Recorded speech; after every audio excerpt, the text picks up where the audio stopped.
Our trip to Cambodia starts off from Patong, Phuket. On our way to the bus stop, it's nice to see Patong in bright sunlight, especially when I've gotten pretty accustomed to spending my nights walking around here. We can see the town slowly waking up. The Phuket Smart Bus only cost about 100 baht versus nearly 1,000 baht that would have cost us on Grab to the airport. It runs pretty much the whole length of all the popular beach towns in Phuket, right back and fro to the airport. It does take a little while though, and I did find the timetable to be a little confusing to read, though I did work it out in the end. The airport was painless, just like the way in. Security was easy to pass through, just quite painful watching people bringing in liquid through security and trying to argue with the airport security officers.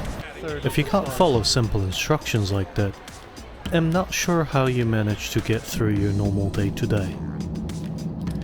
Lots of seating and of course last minute gift areas and fancy duty free shops. Relatively a smallish airport, though this was a Phuket, not Bangkok.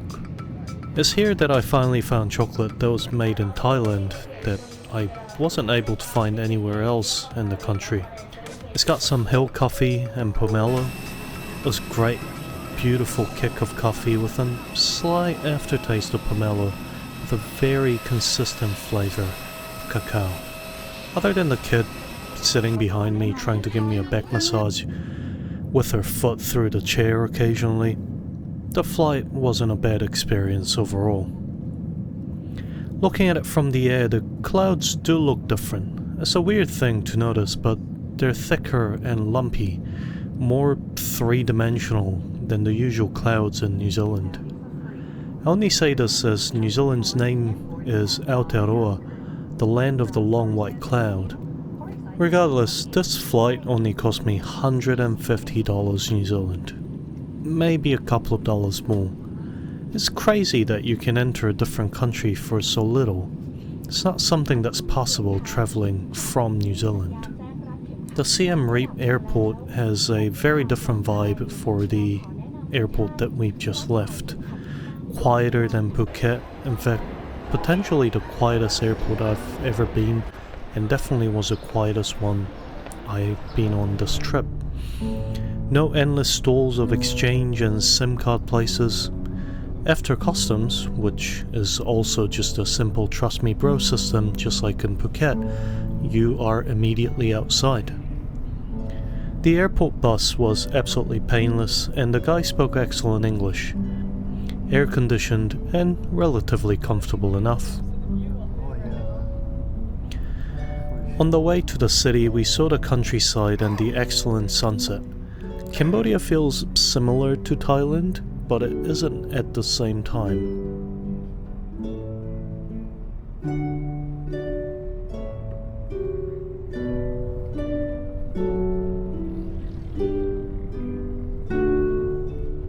Once we got off the bus, we needed some money, of course, so we went to a branch of ABA, a bank in Cambodia with good reputation to exchange our USD into reals. I heard you're less likely to be scammed when using reals, and I wanted to not take any chances if possible. Walking down to the bank, the initial impression was that it was cleaner, less hectic, and less smelly than Thailand was on the streets. And it definitely wasn't anywhere as hot as Phuket. Afterwards, we checked in at the hotel. It was pretty nice for 3 stars. Even had a pool and a restaurant and a massage place all on promise. After we checked in, we went back outside to have a walk around at night. It was nice to see that the kids were comfortable walking around during nighttime on the streets and playing. Also, we stood out way more than we did in Thailand as tourists.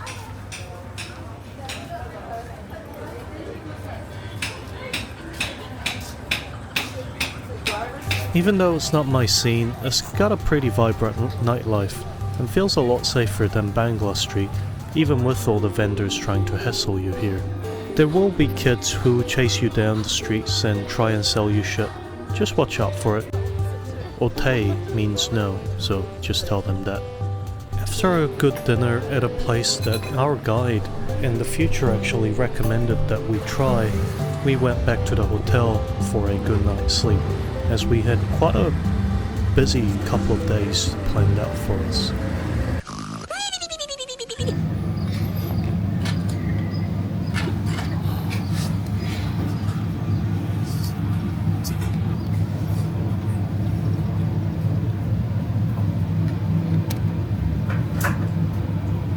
The day starts off with a nice sunrise from the hotel room, and once our guide picked us up, we first headed to the ticket office, but you can also get electronic tickets.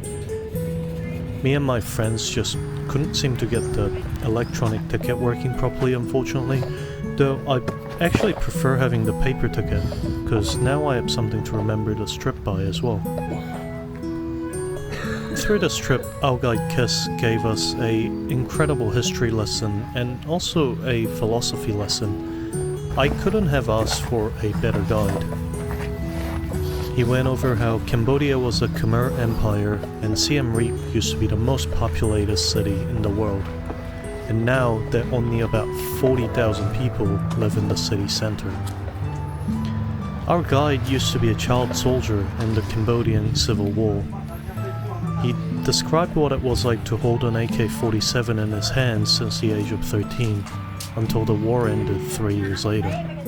He told us about how the communist government and the civil war and the current government situation, and how dicey it is for everyday people, though he did reassure us that it was relatively safe for tourists. The black patches on the walls in the temples are from cooking fires of the people taking refuge during the many wars in the recent years. The first temple had a moat all the way around, and when the drought came and the capital was abandoned for 150 years in the past, nature took it back over and filled the moats. There's 5 layers that each symbolize the different layers of the world. On top of the temple is a place to wash the king's bones, since coconut water doesn't touch the air or the rain. It's considered holy water and is what they use. A lot of the temples were looted by Thai soldiers in the 15th century and can be seen in their museums. All the doorways in the temples that are open are facing east, even though there are fake doorways in all the other 3 cardinal directions. They're called fake doors. Doors face east as sun rises from there, and it's the direction of life. The first temple, despite being a small one, was thoroughly interesting and impressive. Very great start to the day. Second temple was built by the same king as the first, and was built using local materials and on top of an ancient water reservoir that was used for farming. The reason a lot of temples have collapsed is because of clay termites, as they eat the clay foundation of the temples, and our guide showed us a couple of examples of the clay termite mounds. The second temple was an ancient hospital, one of 120 odd hospitals that were built under the same king as the first 2 temples were built under. It has a temple in the middle with 4 corners that were used to store medicine. Then we were off to another temple that was located on the middle of an island. In an artificial island, not to mention, in the middle of a hand-dug reservoir. And then when it get warmer, they were close. So we kind of get to see this beauty. Yeah, the lotus and lily when it get really hot. Well, you said this was all dug by hand, right? You're right. Oh my. This new canal that is currently flooding this reservoir was built in 2011 to bring water here after the 2010 floods, to prevent the city from being flooded again. This temple has a long history, but no one knows the original name yet. This temple is also linked with the Buddhist mythology. These sites are absolutely stunning, and our guide walked through us about a lot of different aspects of Buddhist philosophy. As after his tenure as a child soldier was done, he joined the monastery and was a monk for 4 years, and lived in a temple for 7. This temple was made as a reflection of a model of the Holy Lake in the Himalayas. The 4 small pools were used as healing baths, 4 representing the 4 elements. The trees and berries are still used for herbal medicine that are found around here. Not to mention all the cool restoration work that is ongoing on these sites as well. Next temple used to be a busy town or a city, until the Cham people, or the ancient Muslims, invaded from central Vietnam and there was a bloody battle. 40,000 people used to live here and a temple was turned into a Buddhist university. The king was killed here as a general of the soldiers. After he fell, they had to be evacuated. We learned a lot more about mythology here. There was an incredible vast array of buildings as well. This temple started as a Buddhist temple, then was converted to Hindu, then back to a Buddhist. The stupa was placed on the second conversion. Our guide Kiss talked about how the different statues can be found in different parts of the world for various reasons. Some found as far as France due to their influence in Southeast Asia. This temple was downright amazing. The grand structures, the intricate carvings, the giant tree roots that had taken over parts of the temple. So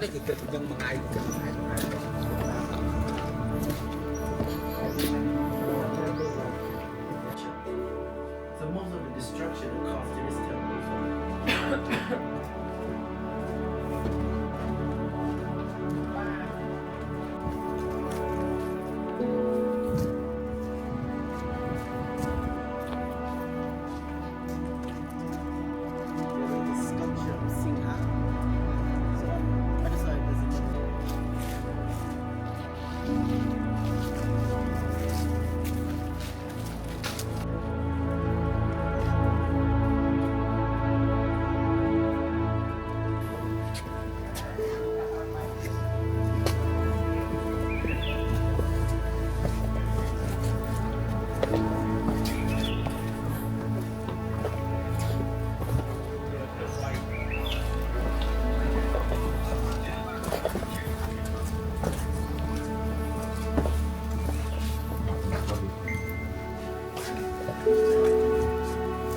If you look at the map of this temple, it's in tiny. When you get around this temple, it's endless. It's massive, massive temple. You're one.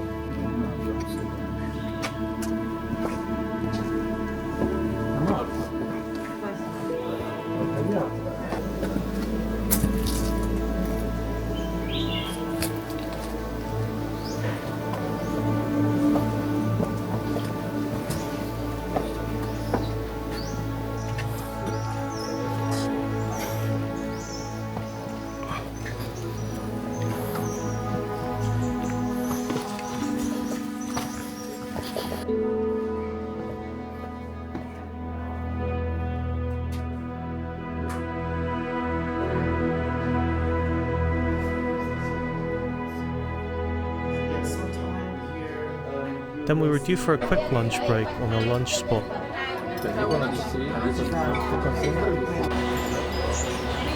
After lunch, we were off to our 4th temple. It's the only temple made out of pink sandstone in Cambodia, out of thousands of temples.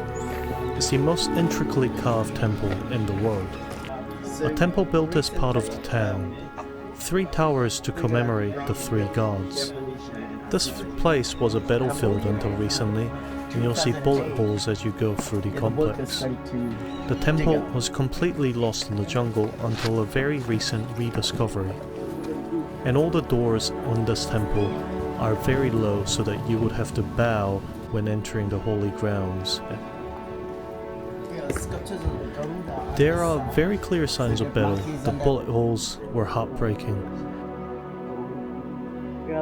This is about a scene between 2 monkeys together.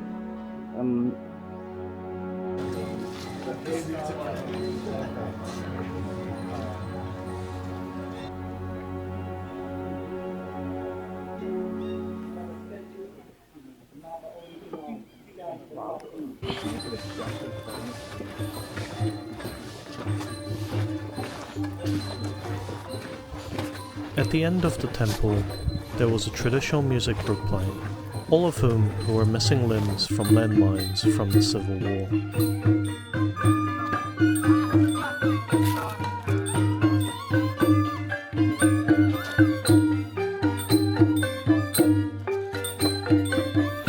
According to our guide, there's still over 1 million landmines active in remote areas of Cambodia. Then we stopped off at our last temple to watch the sunset. Got there just a little early to beat the crowd. As you ascend, you can see the parts of what used to be a steep staircase to the temple top. There is no sounds of the crowds or the nearby city, just serenity. As you approach the peak, you can see the structure begin to emerge. It sits on top, carved into a mountaintop. From there, you can see Angkor Wat and the sunset. It's very much still ongoing archaeological site and a restoration work. The amount of effort being put into it was clearly phenomenal. While waiting for the sunset, there were quite a few people resting on things they shouldn't have been. Things that were behind ropes. If it's roped off, keep your filthy ass and hands off it. It's a cultural heritage monument, not a public park bench. There was a ton of people at the sunset point at the top of the temple, way more than I was expecting. Kids told us that they usually limit the number of people that will be at the top at one time, though it didn't really feel like it. However, we got there nice and early, so we had a great spot to see the sunset. This was a great way to begin our time in Cambodia. Kiss spoke great English, he was incredibly knowledgeable and was very friendly. We really enjoyed it and looked forward to the next day. Since we had to be up by 4:40 AM the following day, we decided to take it easy when we returned. Go out for some easy dinner, go for a swim in the hotel pool, then to bed nice and early. What do you want? For once. Just know that kids can come up to you and beg you for money as you wait for food. What you do with this is entirely up to you. The street market food is amazing though. They make it right in front of you while you wait. No pre-prepared foods, just lightning fast hands. Then after dinner, of course we retired to our beds like planned. As we had an early start in the morning at 4:40 to go see the sunrise. And where did we go, you ask? We went to Angkor Wat. At Angkor Wat, you'll still see bullet holes and damage from the wall. And again, this was used as a shelter during the communist government era for farmers. There are restored statues and way more people here early in the morning than you think. Angkor refers to the overall archaeological area with over 200 temples, and Angkor Wat refers to this singular iconic temple. Angkor means city, and Wat means temple. City, temple. There is 2 modern Buddhist temples in Angkor Wat that are occupied currently, and as you approach in the morning, you'll hear chanting of the monks. The sunrise was stunning, though just like the sunset, it was really crowded. Angkor Wat was designed after the holy symbols of the Hindu mythology. The temple tops represent the mountains, and the bridge represents the 7-headed Nagas. The 6 stairways represent the rainy and dry seasons of Cambodia. The 2 pools are representative of the holy lakes and also the 2 seas, the Chinese and the Indian Ocean. Angkor Wat was completed in 37 years, impressive as other similar-sized megastructures would take 3 to 4 generations in the other parts of the world. 300,000 people and 6,000 elephants were involved in the construction, with one stone block weighing anywhere between 500 kilograms to 1 ton. And total of 500 million tons of stones were used. It will take over 7 days to get stones from the quarry to this site. 4 libraries were constructed near or in Angkor Wat to educate the people that were living nearby. Angkor Wat is perfectly aligned with the dragon constellation, and every night you'll see the head of the dragon rise above the Angkor Wat, as well as being aligned with the solstices. The stones were interlocked instead of using any sort of mortar, and the weight of the roof provides for stability. Most of the destruction of the temple were due to jungle overgrowth, as of course nothing can beat Mother Nature. Unlike all the other temples in the area, Angkor Wat faces west. This is as it was a tomb, but also the king's palace was due west of Angkor Wat. Engravings that depict the mythological battles in Hindu mythology is right by the entrance. The carvings such as the floating village and then the ruling king of Angkor Wat era can also be found. There are parts that were unfinished of the carvings. The rectangular holes in the wall were where the artists made mistakes, and parts were cut out, but the holes remain as the patchwork was never put in. The third layer is blocked off for restoration, and you can see the lighter new stones having been put in, contrasting to the darkened stones that have stood here for many years.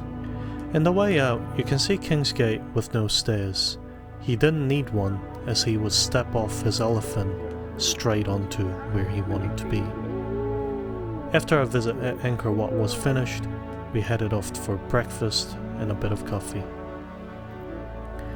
Guy told us not to buy things from the kids that will be there, as they really should be at school and they don't need money for school. It's free and they can get clothing and stationery from Rotary Club fundings.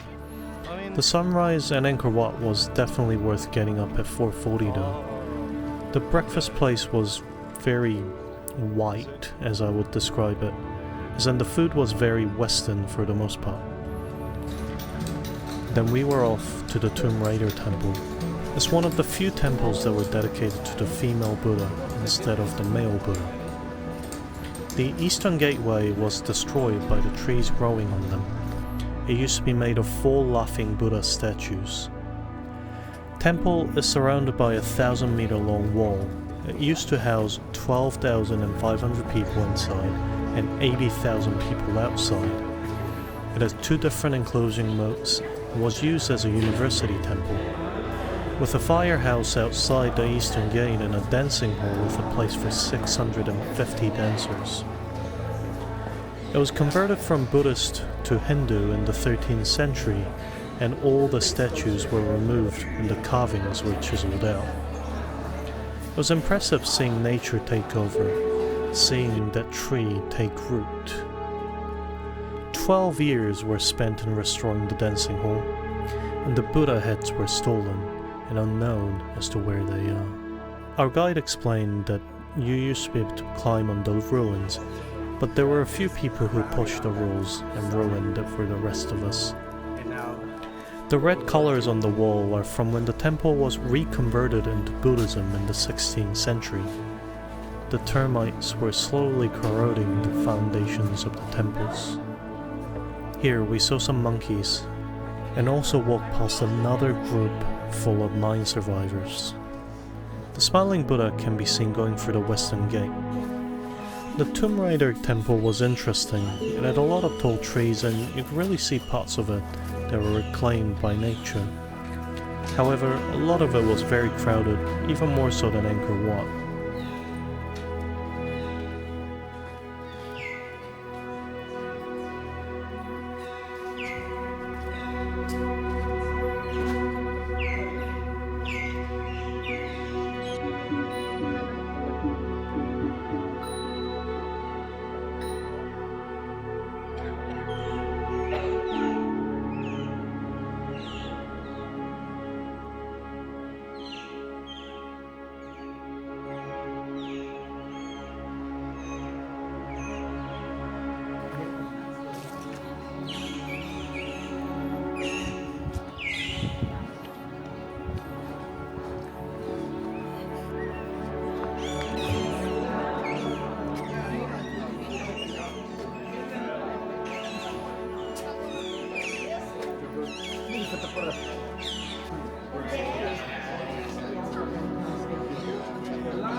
And once we had left, we were off to our last spot. Not a temple, but an ancient city. By the way, through our trip, our guide was giving us these towels that cool you down. You put them on the back of your neck and it lasts a long time. I think it's just impregnated with tiger balm. I'm gonna make some when I get home, like for summer. It's great. On the way to the city, you can see the big Buddha faces on the city gates. The scale of the arch and the sheer height of the stone structure speaks to the craftsmanship and the dedication to the faith. This was a sprawling, wide and vast city, with a lot of columns, being the biggest Buddhist temple in Cambodia and second biggest in the world. It took 25 years to build, being situated in the middle of an ancient city that has more or less fallen to time. This day and a half that we spent exploring the area around Angkor Wat was amazing. It was worth more than anything we paid for it. We couldn't have asked for a better guide, and the sights were nothing you could see anywhere else, or at least nothing that I'd seen. Then to end the day off, our guide told us about a few great places to eat, and also a few scams that you should avoid. After we returned to our hotel, it was only about midday, so I decided to go visit the museum as our guide had recommended that we visit. My traveling companions didn't really care to, so I went off by myself. I will say, Siem Reap is an incredibly walkable city. It's got great sidewalks and very flat landscape. It's kind of eerily empty walking down the road during the day. I walked across a 6-lane highway to cross the road. I just couldn't find where you would cross here. And it wasn't very stressful at all, given the amount of cars present, or I suppose the lack thereof. I ran across a temple in the middle of the city on the way to the museum. It housed the bones of the victims of the Pol Pot genocide. There was also an area where older women who didn't have families to look after them, with disabled people who also didn't have families that could look after them, were being looked after by the temple. The temple also provided support to local schools and communities. I donated generously as I thought this was a good cause. I hope this wasn't a scam, but this man seemed legit, but you never know. Then I was on my way, where I came across the royal residence. The temple across from the royal residence was also very ornate and also simple at the same time. I'm sorry, I'm not very good with words, if you can tell already. It's meant to be the most important temple for loyalties and what have you. And I did see a lot of people praying here. There was around here where I slipped on something and gave myself a pretty nasty laceration across my arms. Still have the scars on my skin.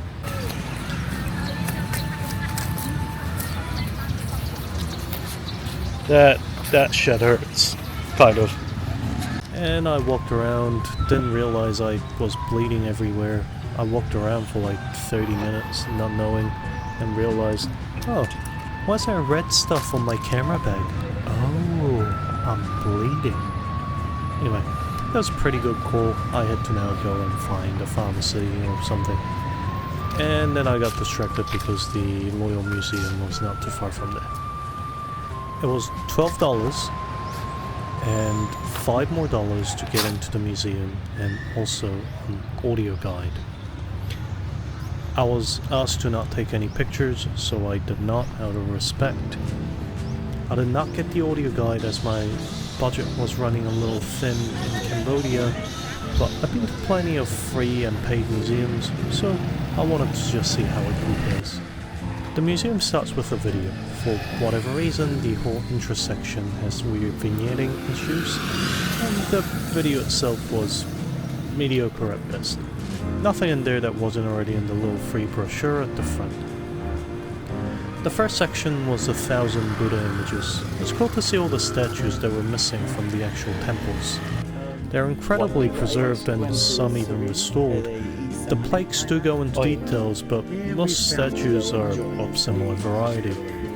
However, at least these statues are here for the people instead of in the hands of a private collector. Second part was a Khmer civilization, a brief history of Cambodia. It was actually rather well detailed but short, going through how the rediscovery of their history came to be, mostly from Chinese records. Then the next section on religion was actually really great, went into such details of different beliefs, different sects, and when and how they became predominant, etc. It's also cool to see all the statues of different mythological characters that our guide kept talking about, but in full detail, as the carvings in temples were far from complete. It's very cool to learn about the different architectural and carving styles as well, of all the different eras and temple sites. Then there was a section on Angkor Wat that was very informative, but nothing too special, I thought.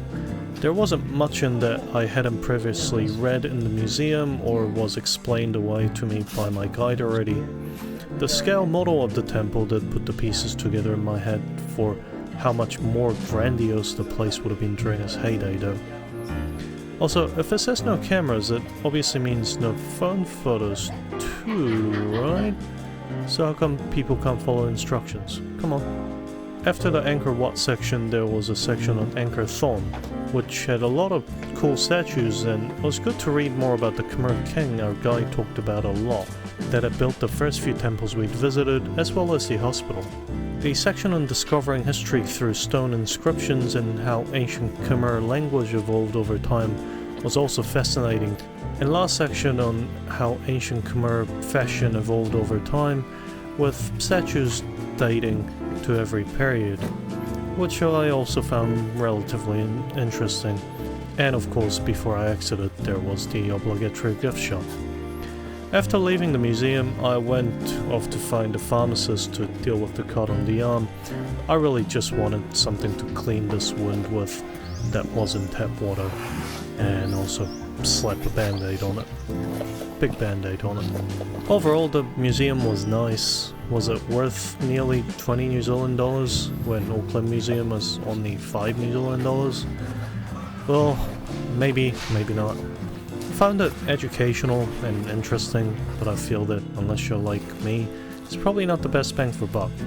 For $8 US more, I could have had a half-day guided tour of the floating village, which is what we ended up doing.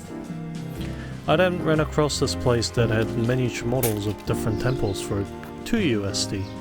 Frankly, if you just want to see models of Angkor Wat and stuff, come here instead of the museum. Support small businesses. These guys were really cool.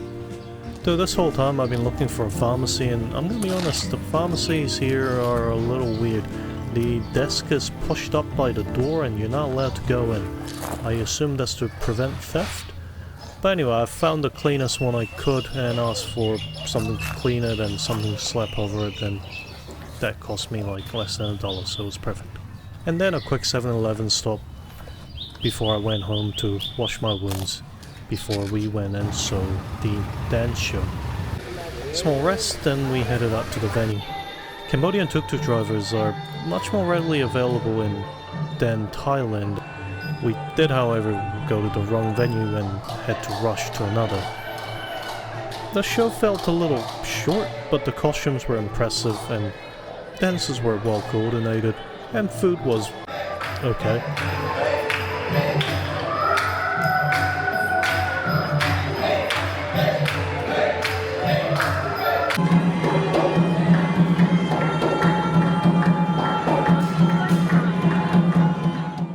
And to really write the night off, our guide recommended that we try the Cambodian Happy Pizza when in Rome, right? I ordered a pepperoni with 1 scoop of extra happy, which meant there was extra lots of, how do you say, oregano on the pizza. And I was not expecting this much oregano. And there were even like big chunks of it on top of all the slices as well. This was $2 worth of happy. I'm pretty sure I got way more than $2 worth of happiness from this. Though it did make me very thirsty. So we went out for a quick 7-Eleven run for me to grab a drink. And then we went home.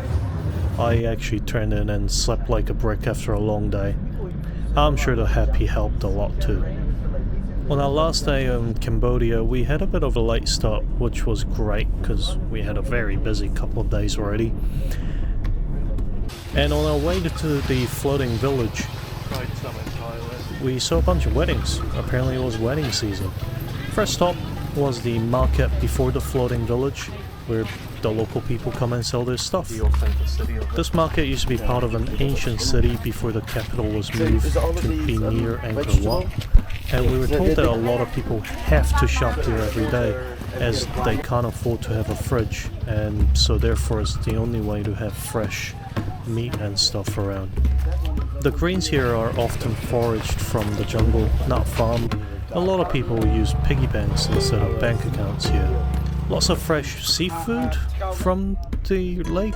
It's not seafood if it didn't come from the seafood, right? Lake food? Anyway. Then we were off to the actual lake itself.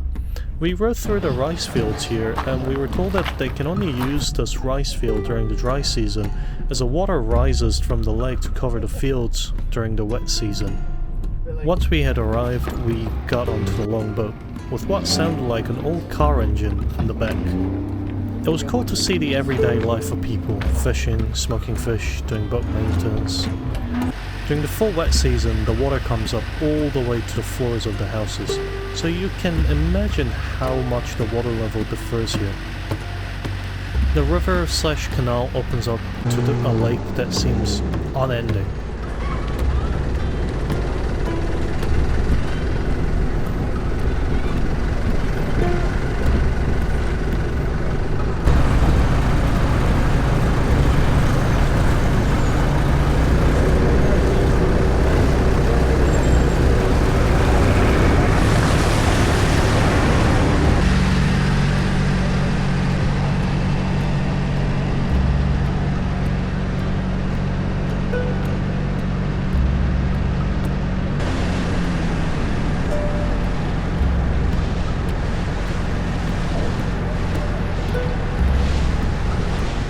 All you can see is the horizon. You cannot see the shores on the other side. Heck, you can barely see the shores on either side of you because it just goes on forever.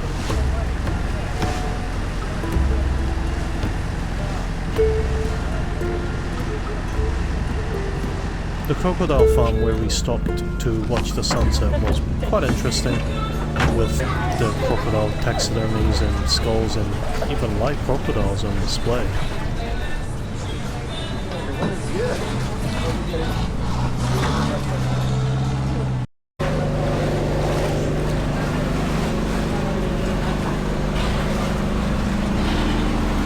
Yeah. I didn't see that. I was like, you were like piping smooth. I was like, huh?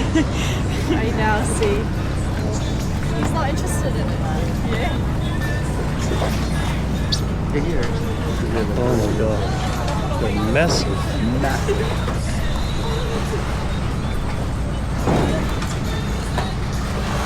There's a lot of people in the city that really like crocodile barbecue. Oh.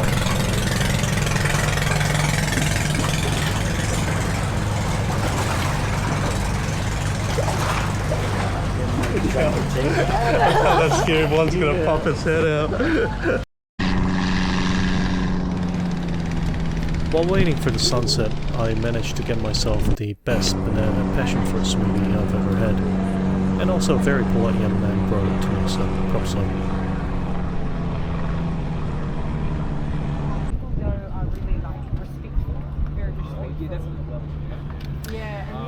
Once we were done with the sunset, we rode back, seeing the last bit of it, and riding through the floating village in the dark, seeing the people close up their day. and we headed back up to Siem Reap in the dock. Then to finish the day off we grabbed some street lok lok, which tastes like Chinese stir fry, but it was actually really good. And we were still hungry, so we had pizza. Don't judge us, okay? Which again, kinda expected our expectations. This one didn't have happy in it, but it still made me pretty happy because it was good pizza. And of course, why would you not eat some ice cream? Well, we kinda just had a bit of real to use up, so. But rolled coffee ice cream was pretty damn good. Then we were off to sleep. Then the next day we were leaving Cambodia already. Cambodia was just a ton of fun. In terms of value for buck on the tours, I think it's been best so far. Though I do not like being hassled, and in Cambodia it happened very, very consistently. A lot of the city people clearly just viewed us as walking wallets, which we really are, but it was just too obvious from some of them. The value for transport, accommodation and food was amazing. The ride to the airport is about an hour away on the bus, so it's the perfect time to do a little research like basic phrases for your next destination, which for us was in Vietnamese. Security and immigration was a breeze to get through. It took about 20 minutes total, and the lady at the check-in counter printed both the boarding passes for my layovers. A big win over Jetstar, if you know what I'm talking about. It also helped that this was potentially, as I mentioned, the least busy airport I've ever been to in my life. Inside there is a 4 golden-faced Buddha statue and some duty-free shops, as well as some cultural items. We stopped at a Burger King because apparently it's what we do at airports now, as we stopped at one in Phuket airport as well. Interestingly enough, they do sell beer at the supermarket in the airport. I have nothing more to say about that. You make do with that information as you will. More interestingly, the prices here are actually kind of reasonable on the air side of the airport. It's still airport prices, but not as bad as Phuket airport or pretty much anywhere else in the world. And off we were. It was actually kind of sad saying goodbye to Cambodia. I really enjoyed it. I see myself coming back eventually, I would say. However, it's now time for my next destination, so I'll see you in Vietnam. If you enjoyed this video, please leave a like, leave me a comment, but whatever you do, I hope you have a good day. Cheers.